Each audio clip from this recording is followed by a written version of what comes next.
ইতিমধ্যে সবাই জানেন যে যাদের গ্রামীণ সিম আছে তাদের জন্য 2 দিন ব্যাপী ইন্টারনেট ফ্রি করে দিয়েছে গ্রামীণ সিম কোম্পানি।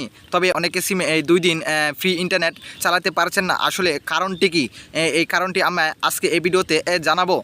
দর্শক, আপনারা ইতিমধ্যে সবাই জানেন যে 2 দিন ব্যাপীর জন্য ইন্টারনেট ফ্রি করে দিয়েছে গ্রামীণ সিম কোম্পানি, যেখানে তারা বিষয়টি নিশ্চিত করেছে তাদের ফেসবুক ভেরিফাই, যেখানে তারা লিখেছেন এই শুক্রবার ও শনিবার আমাদের নেটওয়ার্কে সবার জন্য ইন্টারনেট ফ্রি। ভোর 6টা হতে সন্ধ্যা 6টা পর্যন্ত কোনো রিচার্জ লাগবে না।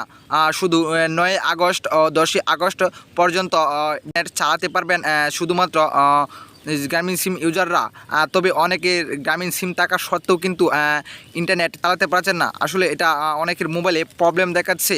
তবে একটি বিষয় আপনারা নিশ্চিত করতে পারেন যে মোবাইলটি বন্ধ করে আবার পুনরায় চালু করেন। আশা করি এই কাজটি করলে আপনারা ফ্রি ইন্টারনেট সেবাটি নিতে পারবেন।